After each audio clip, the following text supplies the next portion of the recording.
Mukhang nagkakatotoo ang mga sinabi ni Vice Ganda noong ginood time ng mga kapwa niya host si Kim Chu sa pangunguna ni Vice na nag-joke tungkol sa love life ng Chinita Princess.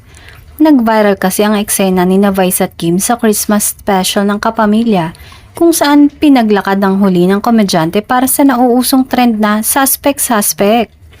Isinalang ni Vice si Kim sa challenge at habang pabidang naglalakad si Kim na kumakandirit, naglilinya naman ang una at sinasabing, suspect kaya ayaw ilabas ang jowa kasi ipapafungsoy para muna niya.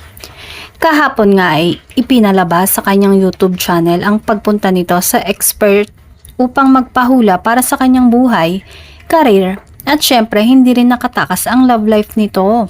Bahagi nga ng ipinahula nito ay ang aktor na si Paolo Avellino na magiging swerte raw ngayong taon ng Wood Snake. Naloka nga ang mga Kim Pao fans dahil inaabangan ng susunod na aaminin ng aktres matapos na ipafungsoy umano si Paolo. Senyalis na nga daw ito ng pag-amin ng tunay na relasyon ng dalawa.